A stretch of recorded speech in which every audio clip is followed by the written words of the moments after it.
Good morning, good afternoon, and good evening, everybody. Thank you for tuning into another Supatease video, and 11.1 is just around the corner, and in today's video, I kind of wanted to just chill and talk about the biggest PvP changes that are coming to patch 11.1, ones that you absolutely can't go without knowing because they are going to be massive gameplay differences. Some of them are just flat throughput buffs or nerfs to classes. Other ones focus more around utility and could completely shift the meta in that regard. So you can see here I've leveled pretty much every class. I still got a rogue to go, and I actually really want to get a rogue at the last minute here, but I've got every other class except rogue, and I've completed 2400 in solo shuffle on over 20 of those specs available to the classes that I have at max level. So I've been through the ringer, and I've been making these videos for a long time as far as assessing the strength and the value of the changes moving patch to patch. The first class here, obviously at the top, is Druid. Now, Feral Druid is getting a lot of throughput buffs for PvE, and likely those throughput buffs are going to be felt very powerfully in PvP, so keep that into account. Resto Druid's pretty much receiving a massive rework. It's getting a lot of quality of life improvements as well as new talents and animations, more Cyclone gameplay to be encouraged. It's looking like it's a lot of fun and likely a lot more powerful than it was in the previous patch, and that's also into credit because of the nerfs that are coming to some of the other more powerful healers that we will get to in a moment. So Resto Druid, Feral Druid, stonks are up. Boomkin is getting some damage buffs, and every Druid spec is getting, baseline class tree adjustments that are great for all of the specs. So pretty much every spec of Druid is getting enhanced. For Boomkin, though, I am still a little bit disappointed that they didn't increase the defense, albeit, though, there is one overarching nerf to all of the specs, which is Cyclone. Cyclone is being reduced by 1 second in duration, and this is more negatively going to impact your diminishing return cyclones. Your first cyclone will still feel very valuable, but the cyclones after that point are going to feel significantly weaker. So we've seen throughput increases to all the specializations. Would have liked to see a little bit more of a defense buff to Boomkin, but Cyclone coming down in 1 second might even that out. It does depend on the pacing of the game, which is kind of up in the air with all of the changes that are coming through. When we look at Shaman, if you're a Resto Shaman, you are very happy. They're just like flat out giving you throughput buffs, looking at a lot of the pain points that you had for Season 1, improving and enhancing those. So I think Resto Shaman players are going to be overall happy. Again, still really depends on where the tuning lands, if you're going to be competitive with the other healers, because the other healers are getting a lot of cool stuff as well. But it seems like they've been pretty good as far as, touching up the spells that were weak. However, you are going to be losing, forgetting the name of it now for some reason, Ancestral Guidance, all Shaman specs, and this will be felt. They tried to reduce the number of keybinds for Shamans. I don't know if Ancestral Guidance was the best one to go after because pretty much every Shaman macroed that into like Ascendance or something else. So it wasn't really an extra keybind, but losing that is going to lose you a lot of healing output. For Resto Shaman, maybe it's felt the least for Resto Shaman. Also, Mana Tide's getting condensed into Healing Tide Totem. So you're getting a couple of keybinds down, buffing their direct heals, but losing Ancestral Guidance might feel kind of iffy. So just be prepared for that as Resto Shaman. Elemental Shaman, I think, is going to be a lot squishier without Ancestral Guidance. You can look at the ending recount board of any PvP match, and Ancestral Guidance is like upwards of 30 to 50% of the healing in a game. So I think Elemental and Enhancement Shaman will feel that. You'll probably feel a lot squishier than in the previous patch. Elemental Shaman is also losing a bit of burst damage with the changes that they've made to Primordial Wave. So you're not going to get that big whoosh of lava bursts that come through like you were before. That will likely feel as a bit of a nerf, as burst damage is really valuable as far as being able to finish a target off through healing at the moment. So Elemental will likely feel either the same or weaker. I'm anticipating weaker for Elemental. Enhancement Shaman, unfortunately, in PvE, you're overperforming and just getting nerf batted every single patch recently, every patch update recently for 11.1. So Enhancement losing the Ancestral Guidance as well. Your defense is probably going to be a bit lower with the nerfs that keep hitting you. Enhance and Ellie are kind of iffy, but Resto Shaman, I'm thinking, is going to have to be at least a little bit more solid than it was in the previous patch. So Shaman is kind of all over the place. With Warlock, Affliction Warlock looks really good with the new set bonus that's coming through. You're going to get a lot of haste, and Affliction Lock scales really well with stats, so the increase in item level is going to feel great for you. Affliction is definitely one that I would recommend. It's been really fun even in the first patch. It's getting stronger and cooler and more awesome for the next one. Destruction Warlock, I'm kind of on the fence with where it's going to end up being. I feel like its defense is still its main problem, much like Boomkin, and those aren't really being addressed. So even if there are some throughput changes that are coming through for it, Destruction will probably still have really strong finishing power with Chaos Bolt and a lot of different environments where you're able to actually cast it. I've seen like full mastery Destro locks really blasting like 3 million plus Chaos Bolts in Battlegrounds, but in Arena, the squishiness to melee could definitely come back to bite you. Demonology, I believe, is also getting some throughput increases and is likely going to feel either the same. I would say about the same. So Affliction is looking really awesome. Demo is about the same. Destro is honestly probably about the same as far as viability. So Warlock seems like a still pretty decent pick overall. For Mage, when we look at Arcane, they've been buffing Arcane Barrage every single patch. So you're going to have really strong finishing power. Still the same drawbacks that you had before with having to cast a lot. But I think you're going to see some really big numbers. It could be really fun, really cheesy time at the beginning of it. And then Fire Mage has also been getting a lot of buffs, looking like the #1 PvE performer. I'm really anticipating Sun Fury Fire Mage. That's one of the specs I'm going to be checking out right away because I want to play Kael'thas. So Sun Fury Fire Mage looks like it could be really cool. Still hit or miss because much like Boomkin and Destro, it was defense that was weak for them in PvP, and their defense is going down. That's all Mage specs. Your altar time is going to be lasting basically like half as long, which I think was a necessary change with how badly you could kite melee DPS and they could just never get to you. But defense going down is for a spec like Fire that was already low. It could be a bit of a rough ride. Frost Mage is probably just going to end up staying the same place that it is, even though they did say they want to try and make Fire Mage and Frost Mage cast more. Even if you do, the snares and control that you have is just so much better to Fire that I expect Frost to stay in about the same spot. Arcane is probably going to be really cheesy one-shots, and then Fire is a coin flip. So if you want to take the coin flip on Fire, like I'm going to be, then definitely go for it. Devastation Evoker has been getting buffs every patch. They've been counteracting some of them, but other ones have been coming through. So I expect Devastation either stays the same or is slightly better. Preservation Evoker, you're going to probably want to be trying out the Hero Town trees that you weren't playing before because those have been being buffed massively. But Preservation still has the same limitations it had in the previous patch in PvP where you have to get really close to the combat, and that could really isolate you. Now maybe the changes to Rogue, especially Subtlety Rogue, might open up more options for you depending on where their damage profile ends up, but Pres Evoker will probably end up feeling the same. Aug Evoker is likely going to be feeling the same as well, moving into 11.1. For Demon Hunter, they just did an interview with the associate lead director, I think is his title, Morgan Day, and he said Havoc is going to be pretty good this patch. He said that just so, you know, the last time they said, you know, it's okay. We think Demonology should suck, and Demonology sucked. So Havoc Demon Hunter is probably going to be really good. I'm anticipating that it's going to be really good. You're stealing PP talents from Vengeance. You can now death grip people basically, and it's a more OP death grip because you can choose where they go when you stun them, and you're getting massive throughput increases. So like, I might honestly play Havoc too because the buffs for Havoc are absolutely crazy.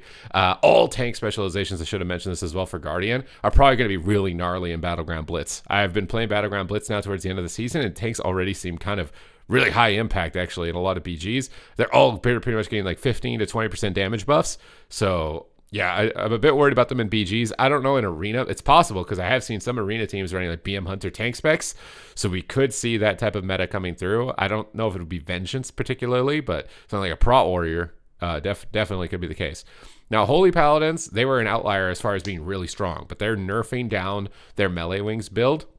And that is likely going to, you know, you're probably going to shift out of the Melee Wings build for this patch. And the other build is still really decent. But you've been catching nerfs, catching strays throughout all of the changes. And I think they do want to bring you down a peg and bring the other healers up into balance, which is the correct move here in this moment in time. But you'll feel slightly weaker, I would anticipate, as Holy Paladin. And the biggest change also for them is that they are removing your 2 bops. You don't get 2 Blessing of Protections anymore.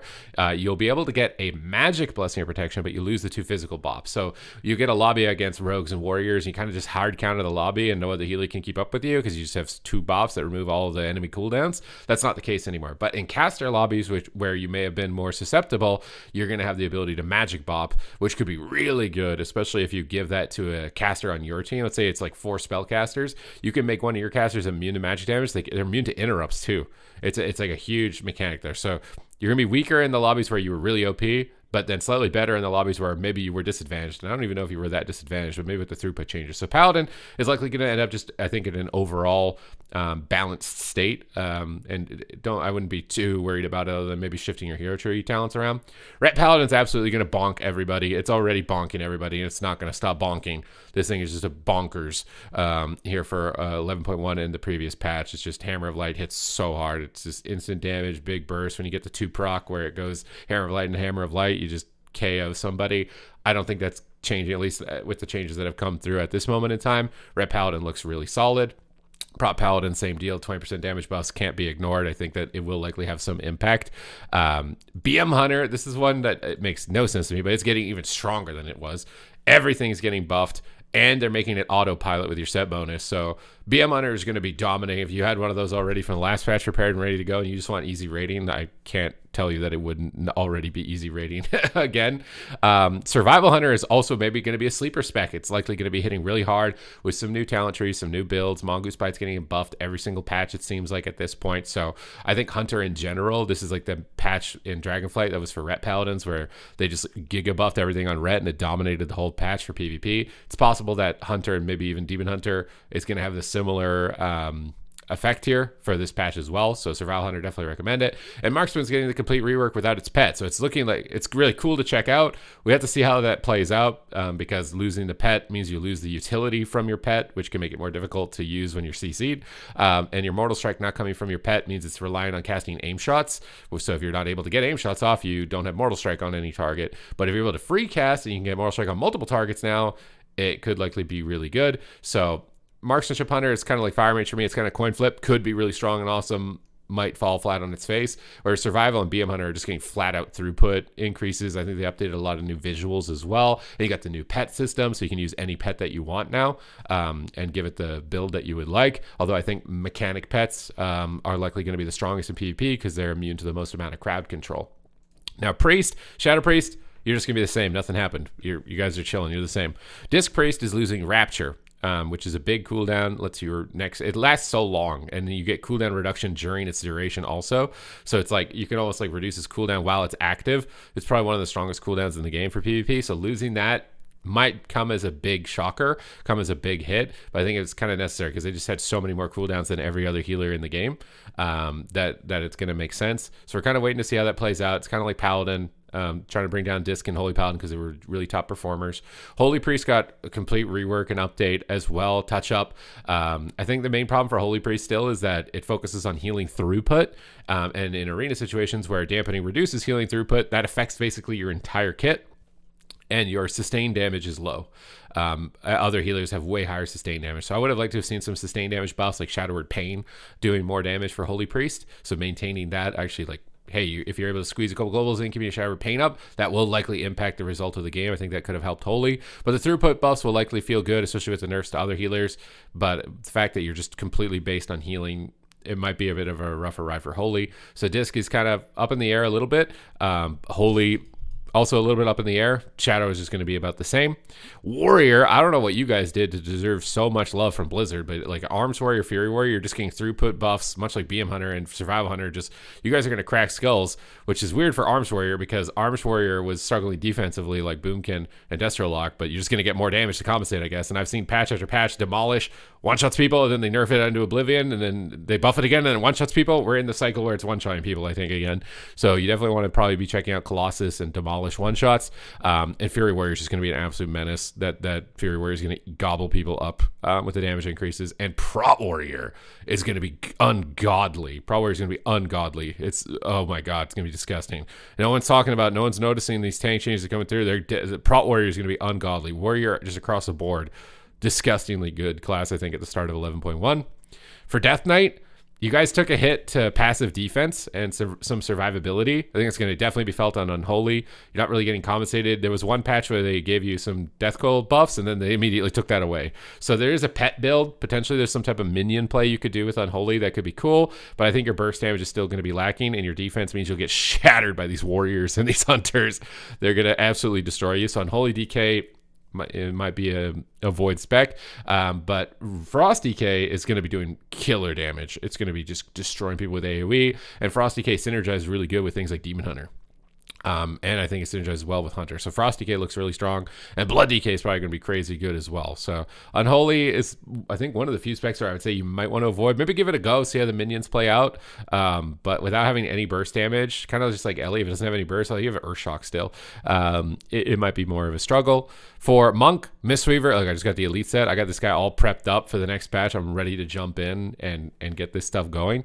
Mistweaver is going to be godly, dude. It's getting some really strong instant healing delivered to it. it's going to be really good. I think it's going to be a lot of fun. It's going to be really good. I'm ready to jump in on that, dude, when the patch comes out and get that Super Saiyan Elite set right away for it. Windwalker's getting some new abilities. You're getting a Plunderstorm ability with the Slicing Winds. I don't know if it will 100% like make you great. I feel like Windwalker will just kind of be the same, is my expectation for Windwalker from the previous patch to this patch. It'll just end up being the same. Hey, check out the new ability, but I don't really see you getting like a huge shift. And then Brewmaster Monk with the damage buffs, although I think Brewmaster got the least of all the tank damage buffs, it's probably still going to be kind of disgusting. And then Rogue, which I had to scroll down a bit because my Rogue's on my other account, but I'm probably going to level this guy, so I just have all of it on one account. Rogue, Outlaw Rogue is getting, some buffs to its RNG and its buff maintenance, so that's going to feel really good. And I think the big overarching PvP change that I haven't mentioned yet is that crowd control is going to break on less of a damage threshold. And some things don't make any sense right now. So like Sack doesn't break Freezing Trap. And they said that these mechanics will be accounted for. So if you go into the patch and something that normally is supposed to break a CC, like a Shadow Word Death, and it's not breaking it, I would definitely like report that as a bug, and I'll be relaying feedback as well, because they said they would make those mechanics break those types of CCs, but I've seen clips where Freezing Traps aren't breaking. It's possible maybe Gouge also, or Blind or something like that, although I think I have seen Blind break to Sack. But these thresholds and crowd control changes definitely going to benefit Rogue with things like Gouge, obviously, I think is the most prominent one. If it doesn't break on like dot ticks, so your caster dots up a healer, you never gouge them and it doesn't break on those dot ticks, that's going to be a big improvement to like your overall crowd control chains. But Subtlety is losing Shadowy Duel, and I think they're trying to homogenize Subtlety into more of what the other melee specs are and less of this kind of cheesy one gimmick mechanic, because as a player, if you don't understand that one gimmick, you can't even play the class. So trying to make it a little bit more streamlined, and I think that that's a process that's probably going to take more than one patch and one iteration to be able to hit. So I'm kind of on the fence with where Subtlety will end up landing as far as power. I think it's probably likely to be weaker than stronger initially. But Assassination, exactly the same. You guys are still going to be bleeding people out, massive damage. Obviously, Assassination is crazy good. Outlaw Rogue, I think, is still the same case with the kit that you have available to you, even though there wasn't a huge amount of changes for Rogue. I think you guys are still going to end up in a really strong position. And also, I think, actually, no, there was a change. They're reintroducing Feint, so you can pre-feint stuns and make yourself unkillable. I forgot to mention that. That's probably the biggest change of the whole thing. And if you made it to the end of the video, now you know. Now you know. I forgot that. They're bringing back the feint stuff so you can pre-feint stuns and just never die. Yeah, rogues are going to be gods. What am I saying? I'm a bit worried about the damage of Subtlety, though. But for Assassination Outlaw, you guys are going to be absolute gods. Absolute gods. So this is kind of like my final review here on Friday. If they pump out more patch notes today, which they could, because they did do more Mythic Plus testing and more raid testing, so it's entirely possible, then make sure to smash the subscribe button, and I will relay all the updates that come through here to you guys live. So appreciate you guys' support on my journey to get to 100,000 subscribers. We're trying to do it with WoW PvP. It's YouTube on hard mode, okay? But we're going to make it happen. Okay? So thank you guys very much, and I will see you in the next one.